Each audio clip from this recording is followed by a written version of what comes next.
কোন বাটপার লুট্টা ফুট্টা অন্যের হক মেরে খায়, গরিবের টাকা মনে খায়, এতিমের ভাতা নিজে দিয়ে খায়, সমস্ত পঙ্গুর ভাতা মেরে দিয়ে সাততলা বাড়ির মালিক হয়, এমন মানুষ আজ নাই। এর জন্য রবের কাছে শুকরিয়া, জোরে বলুন আলহামদুলিল্লাহ। কোরআনের সমাজটাকে নষ্ট করে দিয়েছিল। আজ থেকে 2 বছর আগে, একটি দুইটি নয়, আমার অনেক মাহফিল ক্যান্সেল হয়ে গেছে। প্যান্ডেল হয়েছিল, সেই প্যান্ডেল হওয়ার পরও যেদিন মাহফিল সেদিন পর্যন্ত অনুমতি ছিল জোহরের নামাজ পর্যন্ত, জোহরের পরে অনুমতি নাই। আশ্চর্য হয়ে গেলাম, কোন দেশে বাস করি, কোরআনের কথা বলবো। 90% মুসলমানের দেশে কোরআন থেকে কথা বলতে যদি প্রশাসনের অনুমতি নিতে হয়, এর চেয়ে মাটি ফাটুক আর আমরা মাটির তলে ঢুকি, এটাই ভালো। কথা বলুন ঠিক না বেটি? হিন্দুস্তানকে উপেক্ষা করে গিয়েছিল বাংলাদেশ কিছুদিন পূর্বে, ইসলামের অবস্থাকে নিঃশব্দ করে দেওয়ার চিন্তা করেছিল। এই দেখেন, শুধু তাই নয়, এখন পর্যন্ত ভারতের এক কুলঙ্কার রয়েছে, নামটা বললাম, আপনারা শুনে রাখেন। যেহেতু কোরআন মাহফিল মিডিয়া আছে, হ্যালো বগুড়া আছে, তামাম মিডিয়ার মাধ্যমে তামাম পৃথিবীতে এটা ছড়িয়ে যাক, আমি সেটাই চাই। কারণ দিয়েছেন হায়াত আল্লাহ, নিবেন একদিন আল্লাহ। আমি আপনার ওই চোখরাঙ্গাকে পৌড়া করে কথা বলতে চাই না, আমি এতটুকু বলতে চাই, ও ভারত সরকার, মোদি তোমাকে ইন্ডিকেট করে আমি কথা বলতেছি। আমার এই বাংলাদেশ 56,000 বর্গ মাইলের এরিয়ার দেশের কোন একটি এরিয়ার দিকে যদি তোমার ওই বামপন্থী চোখ দিয়ে তাকাও, তোমার ওই লেরা চোখ দিয়ে যদি তাকাও, আল্লাহি তাল্লাহি বিল্লাহি, আমরা হতে পারি জনসংখ্যায় কম, কিন্তু শুধুমাত্র মুসলমান নয়, এই মাতৃভূমির জন্য মুসলমান, হিন্দু, বৌদ্ধ, খ্রিস্টান অল টুগেদার সমস্ত বাংলাদেশের 18 কোটি মানুষ, আপামর জনতা তোমার ওই টেরা চোখকে উপরে ফেলে দেবে। আমার বন্ধুগণ, আমি ভেবেছি আমরা হয়তো ইচ্ছা করেছি তাই কোরআনের মাজলিসে এসে বসে গিয়েছি, তা নয়। আল্লাহ বলে, বান্দারে, তোমরা যারা আমার কোরআনকে শুনতে এসেছো, কোরআনকে যারা বলার জন্য এসেছো, শোনার জন্য এসেছো, তোমরা চাইলে আসতে পারবা না। আমি আল্লাহ রাব্বুল আলামিন এমনই ভাবে তোমাদেরকে নিয়ে এসেছি, যেই কথাটা আমি রব আমার সেই ফেরেশতা জিবরিল আমিনের মাধ্যমে আমার নবী মুহাম্মদ আরবির কাছে পৌঁছায়া দিলাম। বিশ্ব নবীর কাছে জিবরিল আমিন আসলো, আসার পরে বলে, ইয়া রাসূলুল্লাহ, ইয়া হাবিবাল্লাহ, হুজুর, মক্কা নগরীতে যখন বিশ্ব নবী কোরআনের দার্স দিতেন, কোরআনের মাহফিলে যখন হাজির হতেন এবং সাহাবায়ে কিরামদেরকে সামনে নিয়ে এইভাবে কোরআন শ্রবণ করাতেন, এমন তো অবস্থায় নবীজির সামনে গুটি কয়েক মানুষ বসে গিয়েছিল, আর চতুর্দিকে মানুষের ভিড় ছিল, জামাত ছিল, কিন্তু বিশ্ব নবীর কোরআনের সামনে এই আসরের মধ্যে বেশি মানুষ বসতো না। আল্লাহ রাব্বুল আলামিন হযরতে জিবরিল আমিনের মাধ্যমে আয়াত পাঠিয়ে দিয়ে বললেন, ইয়া রাসূলুল্লাহ, ইয়া হাবিবাল্লাহ, হুজুর, যেই মানুষগুলো তোমার কোরআনকে শ্রবণ করার জন্য এসেছে তারা কারা, আপনি কি জানতে পারেন? বিশ্বনবী বলে, জিবরাইল, আমি যতক্ষণ পর্যন্ত আমার রব আমাকে ইশারা দেবে না, ততক্ষণ পর্যন্ত জানার কোন রাস্তা আমি মুহাম্মাদের নাই। আল্লাহর নবী তোতা পাখির মতো চেয়ে আছে, সঙ্গে সঙ্গে সোনালী আয়াত তেলাওয়াত করে গেলেন। আয়াত নাজিল হয়ে গেল। জিবরিল আমিন ডাক দিয়ে বলে, ইয়া রাসূলুল্লাহ, শুনুন, আল্লাহু ইয়াখতাসু বিরহমাতিহি মান ইয়াশা ওয়াল্লাহু যুল ফাযলিল আযীম। আর জোরে জোরে আল্লাহু আকবার। আল্লাহর নবীর কাছে আয়াত নাজিল হয়ে গেল। জিবরিল আমিন ডাক দিয়ে বলে, ইয়া রাসূলুল্লাহ, ইয়া হাবিবাল্লাহ, হুজুর, এই যে আপনার সামনে যেই মানুষগুলো কোরআন শুনতে এসেছে তারা চাইলেই আসতে পারতো না। আল্লাহ রাব্বুল আলামিন যাদেরকে মহব্বত করেছে, ভালোবেসেছে, একান্তভাবে যাদেরকে পছন্দ করেছে, মুফাসসিরিনে কিরামগণ লেখেন, যাদের গুনাহ আল্লাহ maaf করে দিতে চায়, ওই মানুষদেরকে আল্লাহর কোরআনের মাজলিসের মধ্যে কবুল করে নেয়। এখন খুশি না বেজার? তাহলে আপনাদেরকে আল্লাহ পাক আজ ভালোবেসেছে কি বাসেনি?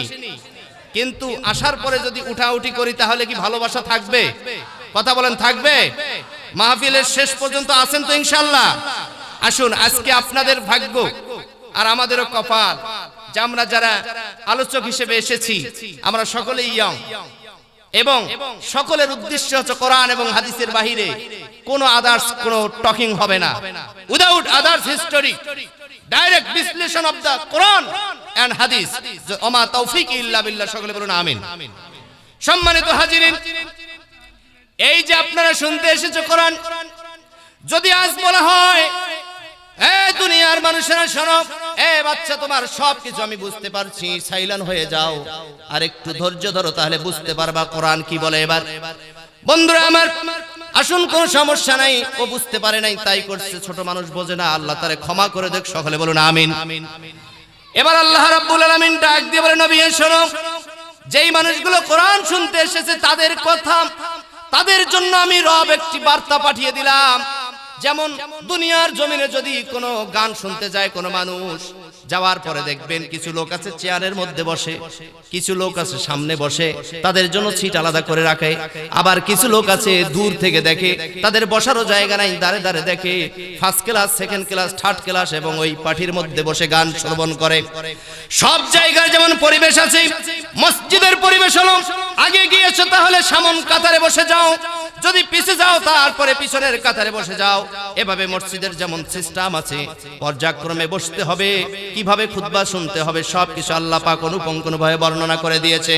বন্ধুরা আমার, এবার আসুন, যারা কোরআনকে ভালোবেসে দ্বীনকে বুঝার জন্য, কোরআন শোনার জন্য এসেছো, তাদের জন্য আল্লাহ রাব্বুল আলামিনের পাঠিয়ে দেওয়া বক্তব্যটা কি এবার শুনে রাখো।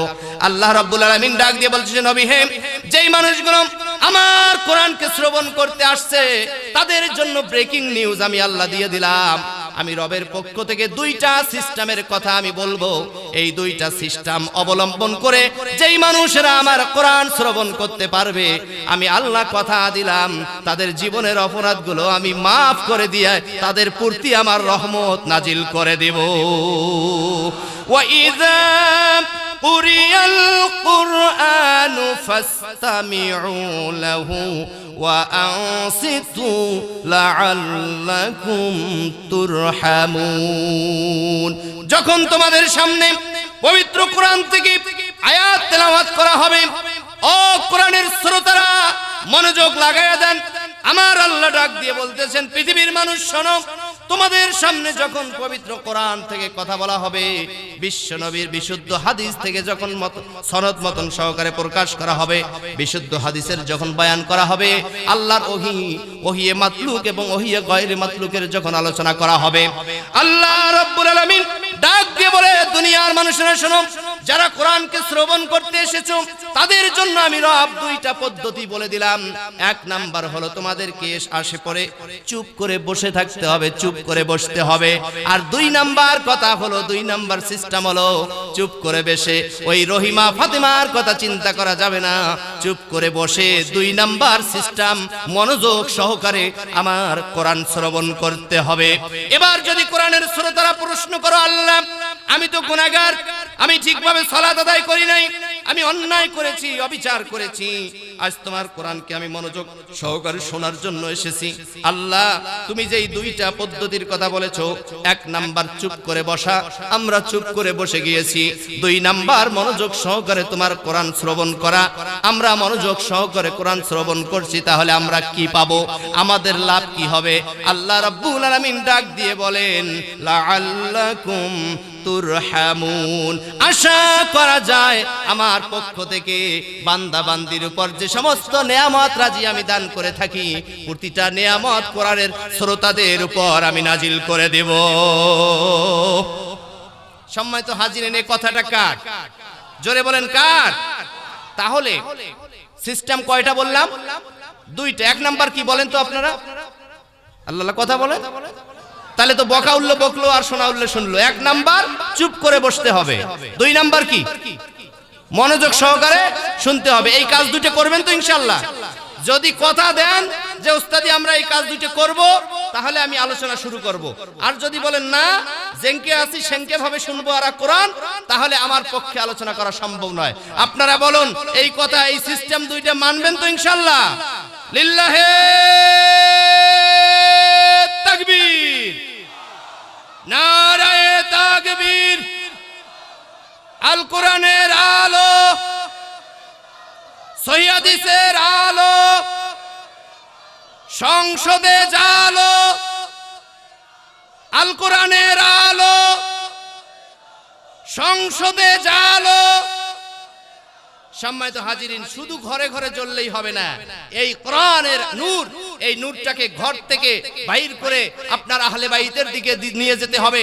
তারপরে আপনার ইউনিয়নে, তারপর আপনার উপজেলায়, তারপরে আপনার জেলায়, এক পর্যায়ে বিভাগে, বিভাগ থেকে এক পর্যায়ে রাজধানী বঙ্গভবনে চলে যেতে হবে।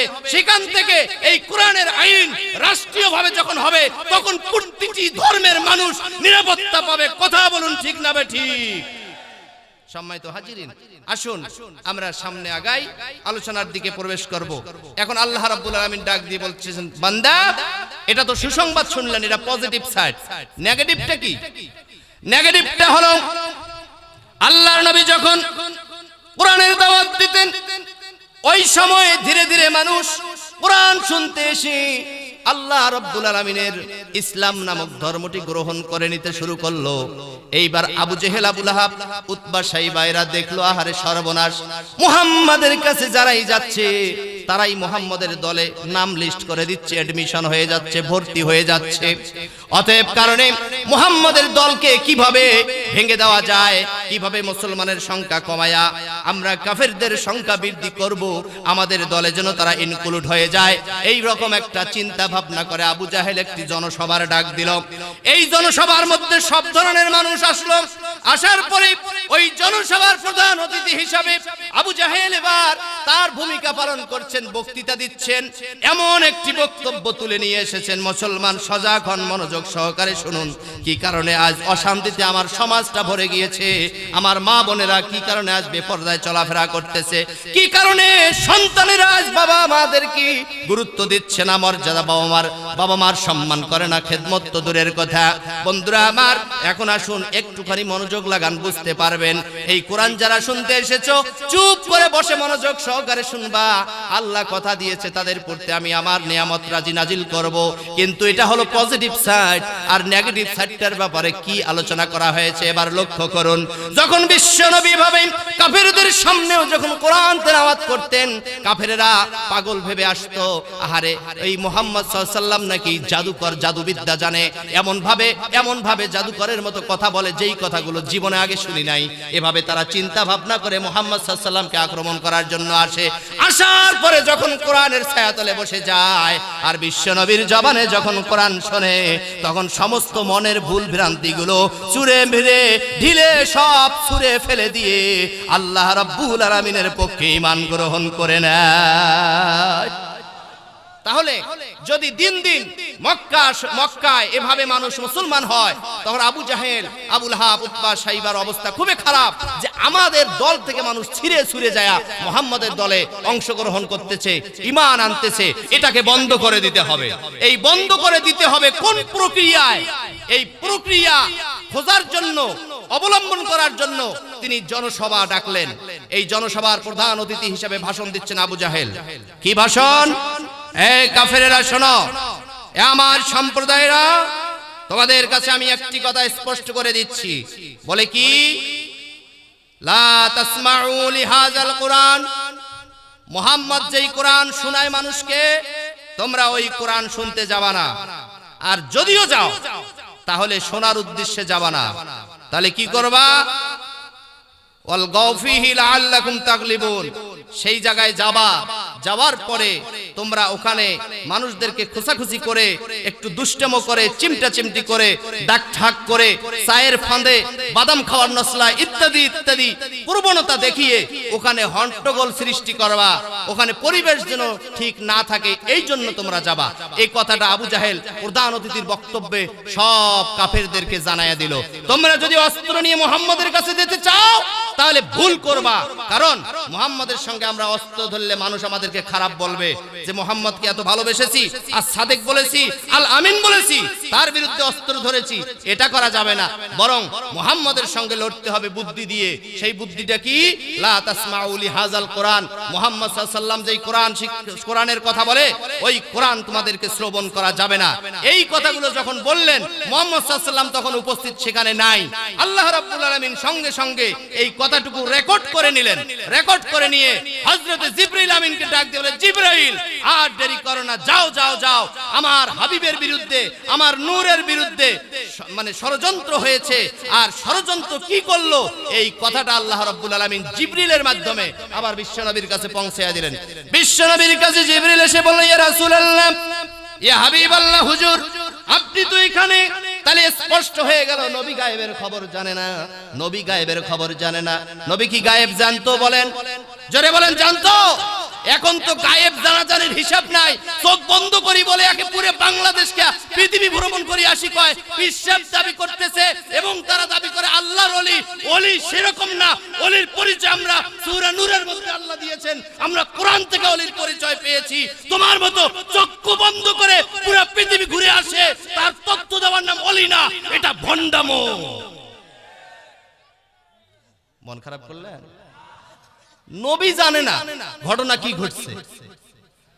আল্লাহ রাব্বুল আলামিন ডাক দিয়ে বলে, ইয়া রাসূলুল্লাহ, জিবরাইলের মাধ্যমে, ইয়া হাবিবাল্লাহ, হুজুর আপনার বিরুদ্ধে এবং আমার কোরআনের বিরুদ্ধে যেই ষড়যন্ত্রটা হয়েছে আপনি কি জানেন? বলেন না। ষড়যন্ত্র হয়েছে আর আল্লাহ পাক রেকর্ড করে কোরআনে ঢুকায় দিয়েছে। জিবরিল আমিন এবার এসে বলে, ওয়াকালাল্লাযীনা কাফারু লা তাসমাউ লিহাযাল কুরআনি ওয়ালগাউ ফীহি লাআল্লাকুম তাগলিবুন।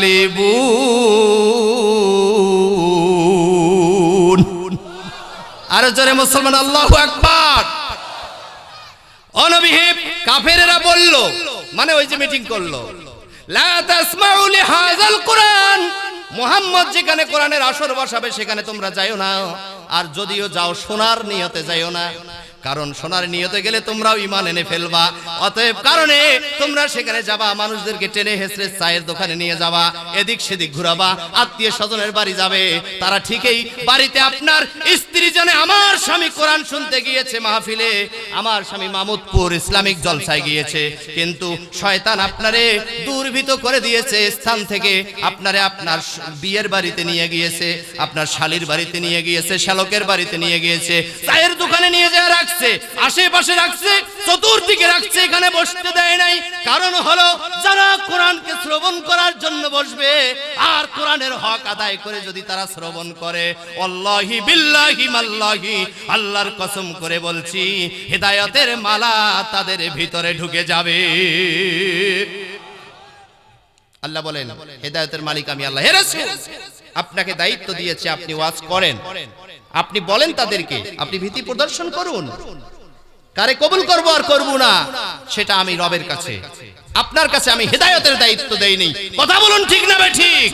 আমি অত্যন্ত খুশি যে আজকে আমি স্টেজে যে সমস্ত মেহমান পেয়েছি, যদিও আপনারা প্রধান অতিথি, দ্বিতীয় অতিথি এগুলো করেননি, অনেক ভালো কাজ করছেন। আমি দুটা বিষয় নিয়ে আশ্চর্য হয়েছি। এক নাম্বার, আয়োজক যারা পিচ্ছি পিচ্ছি পোলাপান, ছোট ছোট মানুষ, এই মানুষগুলো আয়োজক, এত বড় কোরআনের মাজলিস বসাইছে, আলহামদুলিল্লাহ। আপনারা সহযোগিতা করবেন না তাদেরকে? করবেন তো ইনশাআল্লাহ। আর দুই নাম্বার খুশি, আমার সামনে ডানে বামে যারা বসে আছেন তারা সাধারণ মানুষ নয়।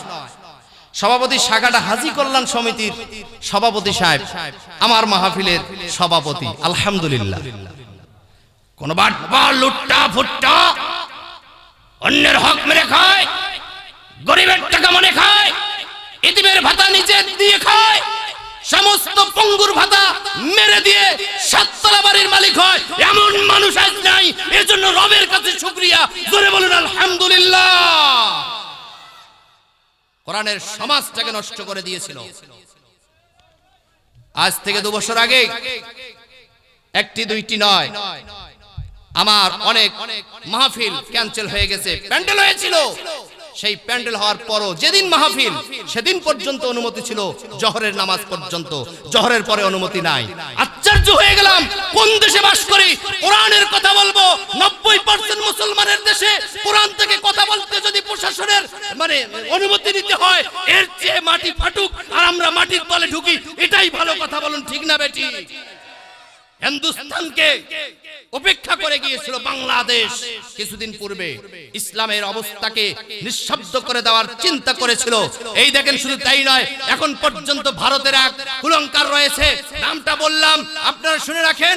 যেহেতু কোরআন মাহফিল মিডিয়া আছে, হ্যালো বগুড়া আছে, তামাম মিডিয়ার মাধ্যমে তামাম পৃথিবীতে এটা ছড়িয়ে যাক, আমি সেটাই চাই। কারণ দিয়েছেন হায়াত আল্লাহ, নিবেন একদিন আল্লাহ। আমি আপনার ওই চোখরাঙ্গাকে পৌড়া করে কথা বলতে চাই না, আমি এতটুকু বলতে চাই, ও ভারত সরকার মোদি, তোমাকে ইন্ডিকেট করে আমি কথা বলতেছি। আমার এই বাংলাদেশ 56,000 বর্গ মাইলের এরিয়ার দেশের কোন একটি এরিয়ার দিকে যদি তোমার ওই বামপন্থী চোখ দিয়ে তাকাও, তোমার ওই লেরা চোখ দিয়ে যদি তাকাও, আল্লাহি তাল্লাহি বিল্লাহি, আমরা হতে পারি জনসংখ্যায় কম, কিন্তু শুধুমাত্র মুসলমান নয়, এই মাতৃভূমির জন্য মুসলমান, হিন্দু, বৌদ্ধ, খ্রিস্টান অল টুগেদার সমস্ত বাংলাদেশের 18 কোটি মানুষ, আপামর জনতা তোমার ওই টেরা চোখকে উপরে ফেলে দেবে। সম্মানিত হাজিরিন, এখনো অনেক ষড়যন্ত্র হচ্ছে। আসুন তাহলে আপনারা আমার মেসেজটা ক্লিয়ার করে নেন। যারা আসি বসে এবং উঠাউঠি করে, চতুর্দিকে ছোটাছুটি করে যায়, এটা নিজ ইচ্ছায় করে না, এটা শয়তান তারে জোর করে করায় আনায়। আর এই কারণটা হলো লাহাবের সঙ্গে। আর যারা মনোযোগ সহকারে কোরআন শোনার জন্য বসেছেন, তাদের সম্পর্ক হবে আমার আল্লাহর সঙ্গে। জোরে কোন সুবহানাল্লাহ। আলোচনা শুরু করব। মাশাআল্লাহ, এখন মোটামুটি বুঝতে পারছেন। নেগেটিভ হলো যারা চায়ের দোকানে আছেন, ভাইয়েরা আপনাকে আসার জন্য বিশেষভাবে অনুরোধ করছি। যারা আশেপাশে আছেন, বসার জন্য বিশেষভাবে আহ্বান করছি। আর যারা বসেছেন, একটুখানি মনোযোগ লাগান এবং আমার সঙ্গে একটু সকলেই কণ্ঠ ছেড়ে দিয়ে আল্লাহ পাকের সোনালী আয়াতখানা তেলাওয়াত করুন। আউযু বিল্লাহি মিনাশ শাইতানির রাজিম। বিসমিল্লাহির রহমানির আলাম নাজআল লাহু আইনাইন। আল্লাহু আকবার। ছোট্ট একটি আয়াত, আল্লাহ বলছেন, বান্দা তোমারে কি দুটো চক্ষু দেইনি? বলেন তো দিয়েছে কিনা? আপনাদের চক্ষু আছে? কে দিয়েছেন? এই চোখের কাজ কি? চোখের কাজ কি? জীবনে সব দেখেছি, কিন্তু এটা কি দেখার চেষ্টা করছি? জোরে বলেন, জোরে বলেন। আচ্ছা, আল্লাহ রাব্বুল আলামিন আমাদের বান্দারে প্রশ্নবোধক করে দিয়েছেন, তোমাকে কি দুটো চক্ষু দেয়নি? বলে আল্লাহ দিয়েছো। এই চোখকে তুমি কিভাবে ব্যবহার করতেছো? চোখের হক কি তুমি আদায় করো? বান্দা তুমি মনে করো আমি কালো গ্লাস চশমা, কালো চশমা আমি চোখে লাগিয়েছি, আমার চোখ দেখা যাচ্ছে না, আমি সমস্ত দুর্নীতিগুলো দেখতেছি, কিন্তু তারা আমার দিকে দেখতে পাচ্ছে না। বান্দারে শুধু তাই নয়, এখন প্রযুক্তির যুগে এসে তাফসীর মিলাইতে গেলে কথা বলতে হয়। কম্বলের নিচে অসংখ্য যুবকেরা ওই যে টাচ ফোন হাতে নিয়ে যত অশ্লীলতাগুলো দেখতেছে, পৃথিবীর কোনো মানুষ জানে না, বাবা মাও জানে না, ভাই বোনও জানতে পারে না, তার আপন স্ত্রীও জানতে পারে না, কিংবা ঘুমাইয়া গিয়েছে জানে না, কিন্তু সে অশ্লীলতা দেখতেছে, ভালো জিনিসগুলো তার মধ্যে নেই। টাচ ফোন হাতে নিয়ে কম্বলের নিচে দেখে, দুনিয়ার কোনো মানুষ দেখে না। আল্লাহ রাব্বুল আলামিন ডাক দিয়ে বলেন, ও বান্দা তুমি ভেবেছো আমি চক্ষু দিয়েছি আর তুমি পেয়ে শাহানশা হয়ে গেলা, আর এই চোখ দিয়ে যা খুশি তা দেখবা? এ বান্দা মনোযোগ লাগাও, আমি রব তোমাকে এবার সেই স্বীকৃতি দিচ্ছি, আমি কোন সিস্টেম করে তোমাকে চক্ষু দান করলাম। আল্লাহ রাব্বুল আলামিন ডাক দিয়ে বলেন, ওয়া ইয়ালামু খাইনাতাল আ'য়ুনি ওয়া মা তুখফিস সুদূর।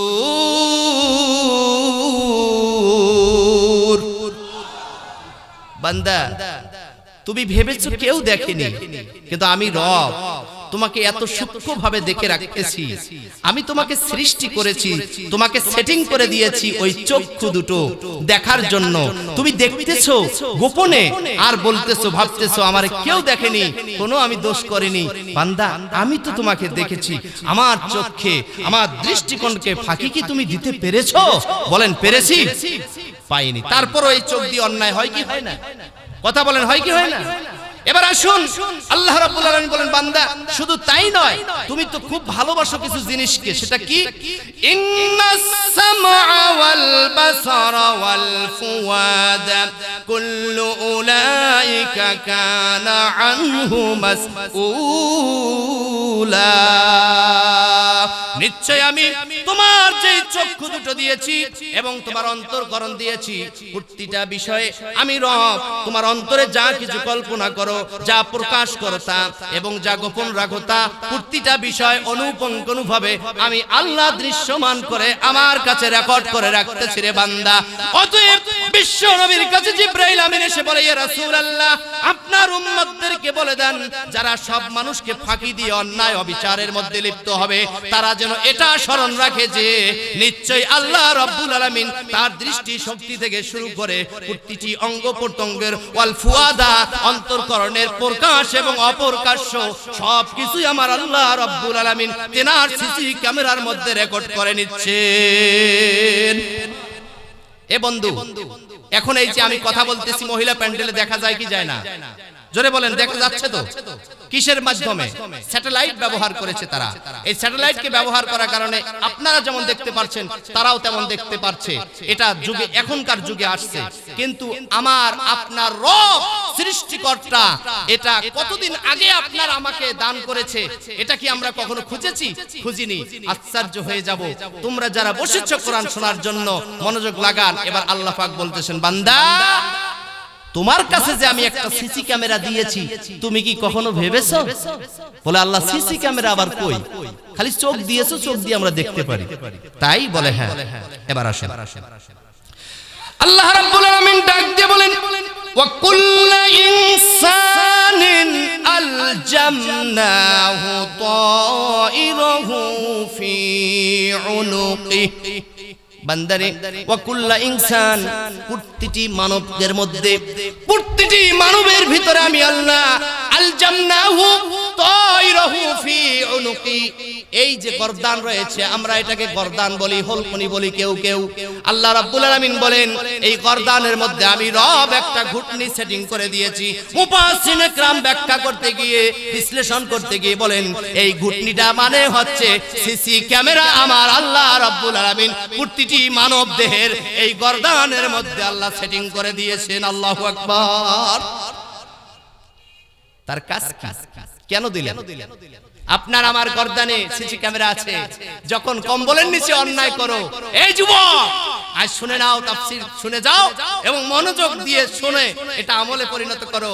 বিছানায় শুয়ে যখন কেউ থাকবে না, মা বাবা সকলেই ঘুমিয়ে গিয়েছে, তুমি ফোন হাতে নিয়ে অশ্লীলতা দেখবা, তা করো না বন্ধু।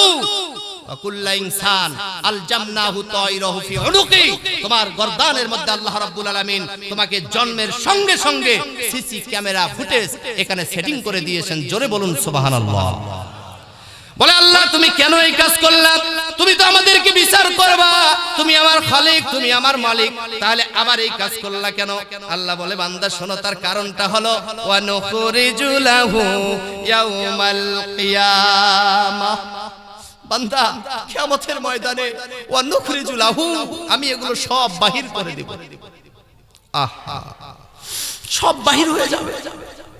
কোন দিন কোথায় কি করেছি, কি করিনি, কোথায় গিয়েছি, কোথায় যাইনি, সৎ কাজ করেছি নাকি অসৎ কাজ করেছি, সব কিছু কিয়ামতের ময়দানে আল্লাহ রাব্বুল আলামিন ওয়া নুখরিজু লাহু, ইহা বাহির করে দিবে ইয়াউমাল কিয়ামা, কিয়ামতের দিন। কিভাবে বার করবে? কিতাবান ইয়ালকাহু মানশুরা। আল্লাহু আকবার। জোরে বলেন আল্লাহু আকবার। কিভাবে বার করবে? কিতাব আকারে, ডায়েরি আকারে। আজ ডিসেম্বর মাসের 29 তারিখ এই পেজে লেখা, ফজর থেকে শুরু করে, ঘুম থেকে উঠা থেকে শুরু করে ঘুমানো পর্যন্ত কি করেছো বান্দা, এই পেজের মধ্যে সব হিসাবগুলো আল্লাহ বুঝে দিবে। তারপরে ডিসেম্বর মাসের 30 তারিখ এই পেজে, জানুয়ারির 1 তারিখ 26 সাল এই পেজে, এইভাবে কিতাবান ইয়ালকাহু মানশুরা। আল্লাহ বলে বান্দারে, যদি আমি তোমার জীবনের সব হিসাবগুলো একেবারে বাহির করে দেই তাহলে তো তুমি বুঝতে পারবা না, যার কারণে আমি কিতাব আকারে, ডায়েরি আকারে খণ্ড খণ্ড করে দিন, কাল, মাস, সময় ইন্ডিকেট করে আমি আল্লাহ কিয়ামতের ময়দানে তোমাকে বাহির করে দেব। আহা, বাহির করে দিয়ে শেষ করবে না। বন্ধুরা আমার, দেখেন আপনারা জিমে গেছেন, এটাই কোরআন। কোরআন শুনলে পরে এমনই হয় মানুষ। গান বাজনা করে মানুষকে আনন্দ দিতে নেই। গান বাজনার নাম ওয়াজ না, ওটা ওয়াজের নামে আওয়াজ। জোরে বলুন ঠিক না বেঠিক? আচ্ছা এখন আপনারা নিজে চিন্তা করে বলেন তো, যদি আপনার আমার সব আমলনামা এই মুহূর্তে আল্লাহ বাইর করে দেয় যে বান্দা তুমি 10 বছর 7 বছর বয়স হওয়ার পর থেকে যখন তোমার আমল লেখা শুরু করছি তখন থেকে এই 40 পর্যন্ত 50 পর্যন্ত যা কিছু করছো এখানে আমি উঠাইয়া ধরলাম, এইটা তুমি জনসম্মুখে দেখাও, পারবেন কেউ? কেউ সাহস পারবো? আল্লাহু আকবার। আল্লাহ রাব্বুল আলামিন বলে বান্দারে আমি শুধু বাইর করে দেব তাই নয়, বাইর করে দেওয়ার পরে বান্দার সামনে যখন উপস্থিত করব তখন বান্দা দেখে আশ্চর্য হয়ে যাবে, অবাক হয়ে যাবে। এবার আল্লাহ রাব্বুল আলামিন ডাক দিয়ে বলেন ইকরা কিতাবাকা কাফা বিনাফসিকাল ইয়াউমা আলাইকা হাসিবা। ইকরা কিতাবাকা, বান্দা তুমি পড়ো, তোমার আমলনামা তুমি পড়ো রে বান্দা। আমাকে আজ আর হয়রানি হয়ে ফেরেশতার মাধ্যমে আর কোনো সাক্ষী প্রমাণের প্রয়োজন হবে না, আজ এই আদালতের সাক্ষী আসতে হবে না, হাজরা দিতে এসেছো বান্দা, তোমার আমলনামা তুমি পড়ো। ইকরা কিতাবাকা কাফা বিনাফসিকাল ইয়াউমা আলাইকা হাসিবা। বান্দা পড়ার পরে তুমি হিসাব নিকাশ মিলাইয়া নাও তোমার অবস্থান এখন কোথায় হবে। আল্লাহু আকবার। বান্দা আশ্চর্য হয়ে যাবে। এবার বান্দা দেখবে যখন আহারে আমার আমলনামায় তো দেখতেছি খালি গোনা আর গোনা, দিনক্ষণ উল্লেখ করা আছে, কোন রাত্রে কোথায় গিয়েছিলাম সব রাত যখন উপস্থিত হয়ে যাবে, যদি প্রশ্ন করেন আল্লাহ ও হুজুর সেই দিন তো আমরা মূর্খ মানুষ ছিলাম, বুঝি নাই, কেমনে সেই কিতাব পড়বো? আল্লাহ বলে ফেরেশতা সেই কথাটা আমার হাবিবকে জানিয়ে দাও, ওই কিতাব পড়ার জন্য যতটুকু জ্ঞানের প্রয়োজন, যতটুকু ইলমের প্রয়োজন আমি আল্লাহ রাব্বুল আলামিন তার ইলমটা আমি তাৎক্ষণিকভাবে ওই বান্দা বান্দির ভিতরে দান করে দেব। কি অবস্থা হয়ে যাবে? বান্দা বান্দি পড়বে, পড়ার পরে কি করবে জানেন? আমাদের স্বভাব দেখেন কি রকম, পড়ার পরে বলবে যেগুলো ভালো ভালোগুলো দেখে বলবে হ্যাঁ আল্লাহ ঠিক ঠিক এটা আমি করেছি, আর যেগুলো খারাপ দেখি বলবে আল্লাহ এগুলো মনে হয় আমি করি নাই, এটা ভুল হয়েছে। নাউজুবিল্লাহ বললেন না? আল্লাহর কি ভুল হয়? এই ক্যামেরা কি ভুল করবে? শুধু না না না করবে। খারাপ জিনিসগুলো দেখি বলবে না এগুলো করি নাই, না এগুলো করি নাই। মুখের বড়াই, মুখের টেপর টেপর আর দাঁতের চাপাতে যখন কিয়ামতের ময়দানে একটু ভোলার সম্ভাবনা হবে, আল্লাহ বলে বান্দা আমি তো আজ আহকামুল হাকিমিন হিসেবে বসেছি, আমি তো আমার ময়দান ঘোলা করব না, এবার তোমাকে আমি উপযুক্ত একটা জবাব দিচ্ছি। বলে আল্লাহ কি? বান্দা যখন তুমি সব আমলনামা দেখার পরে অস্বীকার করতে যাবা, না না বলে যখন কিয়ামতের ময়দান মাথায় তোলার চেষ্টা করবা, তখন আমি রব আমার পক্ষ থেকে তোমার জবানটারে আমি বন্ধ করে দেব, মুখ দিয়ে আর কোনো কথা বলতে পারবা না। এখন যেই হাত দিয়ে তুমি অন্যায় করেছো আমি হাতের জবান খুলে দেব, ইয়াদাইহে হাতের জবান, হাত সমূহের জবান খুলে দেব। হাত তখন কথা বলবে, যেই পা দিয়ে হেঁটে হেঁটে গিয়েছো রাজুলাইহে তখন আমি পায়ের জবান খুলে দেব, পা কথা বলবে। বান্দা এবার তুমি চুপচাপ তোমার মুখের আওয়াজটারে আমি বন্ধ করে দিয়ে আমি রব, আমি আহকামুল হাকিমিন কহার নামের পরিচয় সেদিন আমি উপস্থাপন করে সঠিকভাবে অনুপঙ্কনুভাবে সব হিসাব নিকাশগুলো আমি তোমারে বুঝাইয়া দেব। আল্লাহু আকবার। আল্লাহ রাব্বুল আলামিন ডাক দিলে বান্দা বলে বান্দা এই জন্য দুনিয়ার জমিনে সব কিছু তুমি জেনে শুনে সেই অনুপাতে আমল নিয়ে আমার কবরে আসো। আল্লাহ রাব্বুল আলামিন ডাক দিয়ে বলেন ওয়া নাখতিমু আলা আফওয়াহিহিম ওয়া তুকাল্লিমুনা আইদিহিম ওয়া তাশহাদু আরজুলুহুম বিমা কানু ইয়াকসিবুন।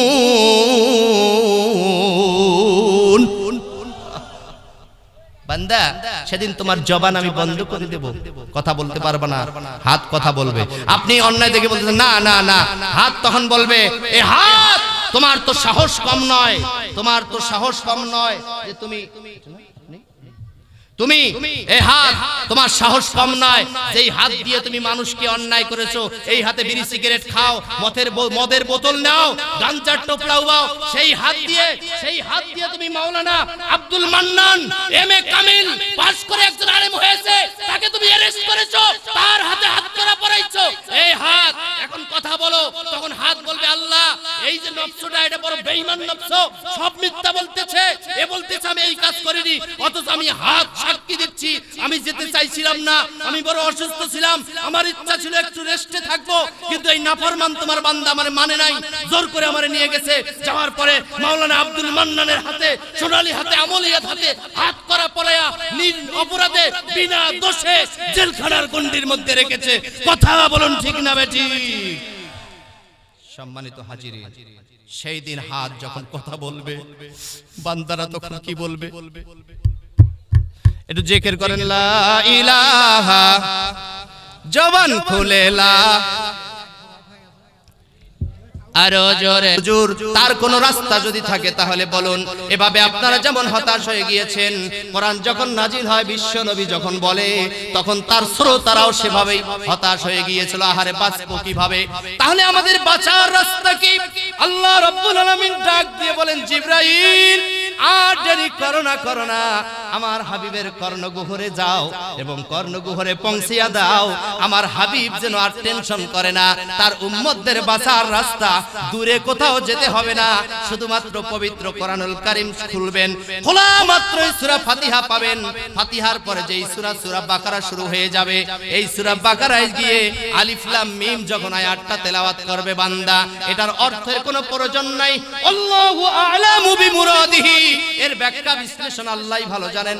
এই কথার উপর আমরাও রাখলাম, মুফাসসিরিনে কিরামগণ যাই বলেছে তাই আমরাও রাখলাম। এবার আসুন, ইসলাম বেশি বাড়াবাড়ি নয়, ইসলাম ছাড়াছাড়ির নয়, তাই বাড়াবাড়িও করা যাবে না, ছাড়াছাড়িও করা যাবে না, যা আছে তাই। এটাই হলো ইসলামের সৌন্দর্য, আর এটাই হলো আল্লাহ রাব্বুল আলামিনের ওহীর মর্যাদা। জোরে কোন ঠিক না বেঠিক? এই ব্যাপারে আল্লাহ রাব্বুল আলামিন বলেন, নবী হে, তোমাকে যারা পাগল বলবি, তোমাকে যারা মিথ্যাবাদী বলা শুরু করবে, জাদুকর বলা শুরু করবে, তাদের বিরুদ্ধে আমি আল্লাহ একটা সার্টিফিকেট তোমারে দান করে দিচ্ছি। পবিত্র কোরআনে আয়াত নাজিল হয়ে গেল, মা ইয়ানতিকু আনিল হাওয়া ইন হুয়া ইল্লা ওয়াহয়ুন ইউহা। ও দুনিয়ার মানুষেরা শুনে রাখো, আমার হাবিবকে তোমরা কখনো পাগল বলো না, আমার হাবিবকে জাদুকর বলো না, আমার হাবিব কোনো কথা বাড়াবাড়ি করে বলে না, সারা ছেড়ে করে কোনো কথা বলে না, বরং আমার পক্ষ থেকে আমি যা প্রত্যাদেশ করেছি তা অনুপঙ্কনুভাবে আমার হাবিব আমার বান্দাদের মধ্যে উপস্থাপন করে দিয়েছে। অপরাধে আল্লাহ বলেন, যদি আমার নবী চুল পরিমাণ বাড়াবাড়ি করে বলতো অথবা চুল পরিমাণ ছাড়াছাড়ি করে বলতো, তাহলে আমি আল্লাহ আমার নবীর ডান হাতকে চেপে ধরতাম, শুধু তাই নয়, কণ্ঠনালী কেটে দিতাম। আল্লাহু আকবার বলেন। আমার নবীর কি কণ্ঠনালী কেটে দিয়েছে? আমার নবীর কি ডান হাতকে আল্লাহ চেপে ধরেছে নাকি বিজয়ের মালা পরাইছে? তাহলে বোঝা গেল চুল পরিমাণ 19-20 নাই। এবার আপনারা আমার সঙ্গে পড়ুন ভাঙা ভাঙা কণ্ঠে, যালিকাল কিতাবু লা রাইবা ফীহি। এর অর্থ আমরা জানি না, কি জানি? ইহা এমন একটি কিতাব যার মধ্যে কোনো সন্দেহ নাই। আচ্ছা, এই কথা কেন বললেন? শুধু নির্যাস কথাটা বলবো, তাফসীর আর হবে না, শুধু তাফসীরের সার কথা হবে। সেটা হলো, আল্লাহ বলছেন, এই যে আমি যদি আপনাদেরকে বলি, আচ্ছা আমি তো এখন ঢাকা যাব, তবে ঢাকার গাড়ি তো আমি বগুড়া ছাড়া পাবো না, কোন রোডে গেলে আমি এখান থেকে সোনাতলা পৌঁছতে পারবো? তখন কি আপনারা কেউ বলে দিবেন যে হুজুর এদিক দিয়ে ঘুরে শাখাটা হয়ে ওই দিক দিয়ে যান, অথবা ওদিক দিয়ে সোজা জুমার বাড়ি যান, যেটা সহজ হবে সেটাই বলবেন কিনা? আমি কথাটা বলতে পারলাম না, আবার একটু মনোযোগ দেন, এলোমেলোর কারণে একটু হারিয়ে গিয়েছিলাম। আসুন, তাই নিয়ে এসেছে এমন একটা রাস্তার কথা আপনারা আমাকে জানিয়ে দিবেন, যেই রাস্তাটা অতি সহজ এবং রাস্তায় কোনো গ্যামজ্যাম হবে না। কথা বলেন ঠিক না? আচ্ছা, আল্লাহ বলতেছেন, জালিকাল কিতাবুল লা রাইবা ফি। বান্দা, আমি যে বললাম এটা এমনই একটি ওয়ে, এমন একটি পথ, এমন একটি রাস্তা, এই রাস্তায় যারা চলবে আমি রব কথা দিলাম নিঃসন্দেহে তারা আমার জান্নাতের মেহমান হয়ে যাবে। আল্লাহ তুমি কবুল করে নাও, সকলে বলুন আমিন। এখন আসুন, কিছু কথা, কিছু শর্ত আছে। আল্লাহ বলে, বান্দারে তুমি কি আমার জান্নাতের মেহমান হতে চাও? বলে হ্যাঁ। তাহলে শোনো, হুদাল লিল মুত্তাকিন,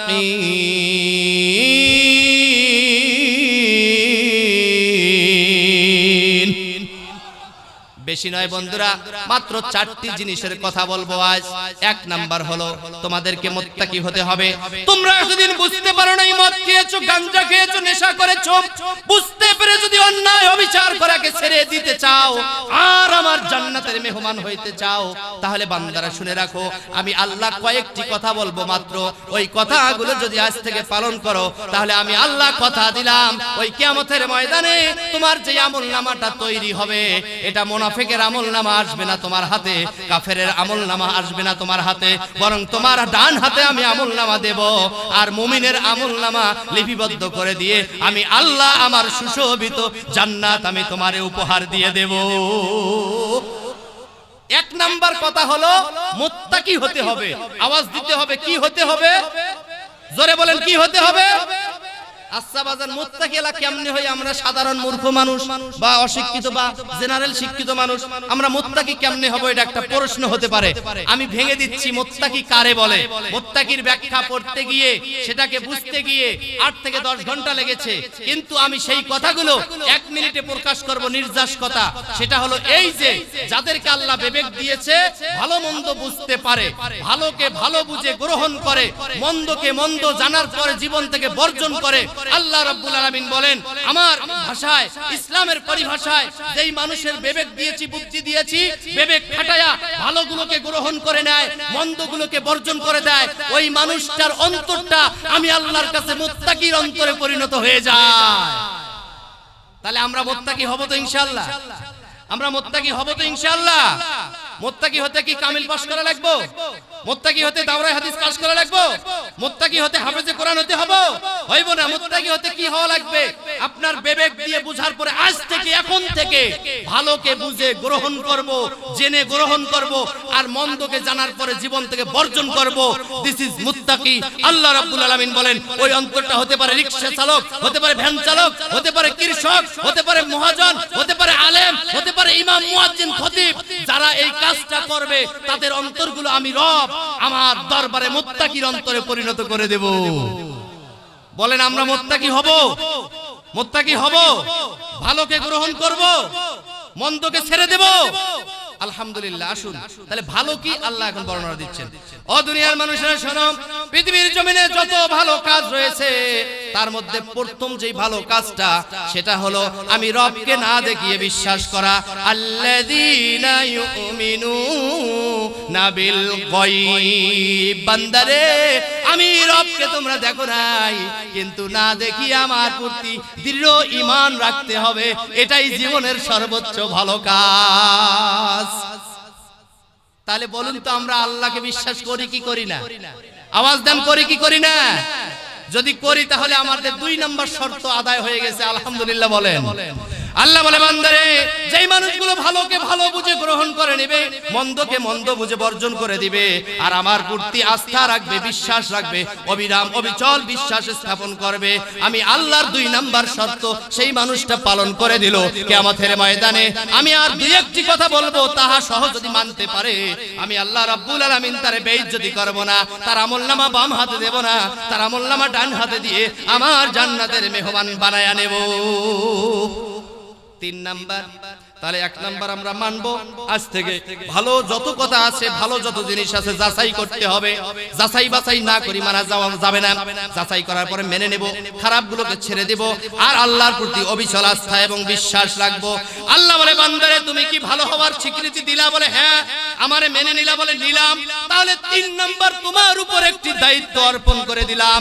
তুমি আমারে মেনে নিয়েছো কি নাওনি, আমারে বিশ্বাস করেছো কি করনি, এটার বহিঃপ্রকাশ হিসাবে আমি 3 নাম্বার শর্তটা আরোপ করে দিলাম।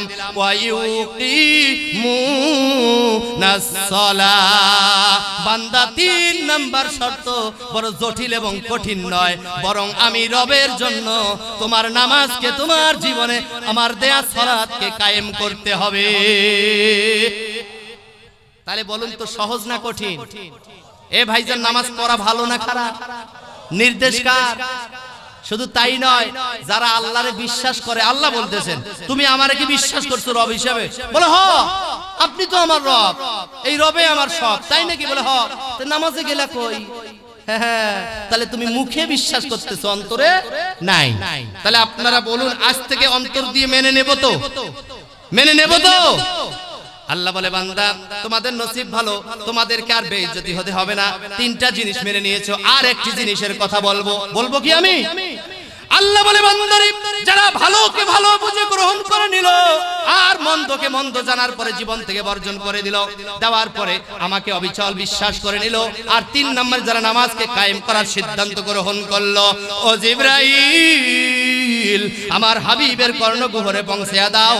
আর একটি কাজের কথা আমি তাদেরকে বলবো, এই কাজটি যদি তারা করতে পারে, এই কাজটি যদি তারা মনোযোগ সহকারে আমার জন্য করতে পারে, তাহলে আমি আল্লাহ কথা দিলাম বাকি 3টা শর্ত সহজ দিয়ে দেব। দেওয়ার পরে এই 7টি শর্তে শর্তায়িত করে আমি আল্লাহ তার জীবনের অপরাধগুলো মাফ করে দিয়ে মুমিন বান্দার কাতারে তাদের নাম লিপিবদ্ধ করে দেব। 4 নাম্বার, وَيُقِيمُونَ الصَّلَاةَ وَمِمَّا رَزَقْنَاهُمْ يُنْفِقُونَ।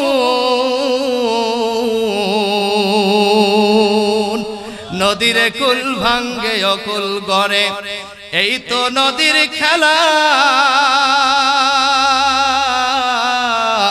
সকাল বেলায় বাদশারে তুই ফকির সন্ধ্যা বেলা। কথা বলুন ঠিক না বেঠিক? আমার বন্ধুগণ, এই বক্তব্যটা কার? আওয়াজ দিতে হবে কার? আল্লাহ বলে বান্দা তুমি কি আজ থেকে ভালোগুলো গ্রহণ করার সিদ্ধান্ত নিলা? বলে আল্লাহ নিলাম, এতদিন বুঝতে পারিনি, গুনাহ করেছি, অন্যায় করেছি, আল্লাহ জুলুম করেছি, আজ থেকে আর করব না, আমি গ্রহণ করলাম। বলে তাই? বলে হ্যাঁ। তাহলে 2 নাম্বার আমারে বিশ্বাস করে নিলা? বলে হ্যাঁ আল্লাহ নিলাম, আপনি আমার আজ থেকে রব, আর কাউরে তাওয়াক্কাল করি না, তাওয়াক্কাল তো আল্লাহ, আমি তুমি রবের প্রতি শুধু তাওয়াক্কাল করলাম। তাই? বলে হ্যাঁ। তাহলে আর বসে থাকো না, ফজরে আজান হবে, তুমি সালাতের জন্য মসজিদে যাবা, আজান হবে তুমি নামাজে যাবা। শুধু তুমি গেলে হবে না, তোমার বিবিকে নামাজি করবা, তোমার বিবিকে করলে হবে না, সন্তানাদিদেরকে করবা, নামাজকে কায়েম করবা। বলে আল্লাহ তাও করব, আমি মেনে নিলাম। তাই? বলে হ্যাঁ। তাহলে 4 নম্বর একটি কথা বাজান, আল্লাহ বলতেছেন ওয়ামিম্মা রাযাকনাহুম, আমি তোমাদেরকে যে রিজিক দিয়েছি, যতটুকু দিয়েছি, কাউকে 1000 টাকার মালিক করেছি, কাউকে লক্ষ টাকার মালিক করেছি, কাউকে কোটি টাকার মালিক করেছি, যাকে যতটুকু দান করেছি এই রিজিক থেকে বাড়তি উপার্জনের কথা বলে নাই। ওয়ামিম্মা রাযাকনাহুম, আমি যাহা তোমাদেরকে রিজিক হিসেবে যতটুকু দান করেছি, এখান থেকে ইউনফিকুন, সামান্যতম কিছু আমি রবের জন্য ফি সাবিলিল্লাহ, আল্লাহর রাস্তায় ব্যয় করবা। জোরে কোন সুবহানাল্লাহ। আচ্ছা বলুন তো, এখানে ব্যয় করার কথা আল্লাহ কাদেরকে বলছে? ভালো মানুষদেরকে না বদমাশগুলো? বলেন ভালো। আপনারা এখানে ভালো না খারাপ? জোরে আওয়াজ দেন, ভালো না খারাপ? এ বাজার ওয়াজ না বুঝার কারণে আমরা দান করতে পারি না, যাকাত দেই না, কোরআন বুঝি না দেখি দেই না। যাকাত কারা দেয় না? যারা কোরআন বোঝে না। কেন? আল্লাহ বলেন বান্দা তুমি না হয় চোর ছিলা, চুরি করছো, বোঝো নাই, মদ খেয়েছো, এই এলাকায় অনেক মদ সাপ্লাই হয়, অত্র এলাকায় অনেক জুয়া এবং গাঞ্জা ফেন্সিডারের আড্ডা হয়। কথা বলুন, নাই আপনাদের এলাকায়? আছে, আলহামদুলিল্লাহ। তাহলে যেহেতু এভাবেই এখানে অন্যায় হয়, তাহলে আল্লাহ বলছেন তোমরা এখন আমার রাস্তায় ব্যয় করবা নিঃস্বার্থে। রাজি আছেন তো ইনশাআল্লাহ?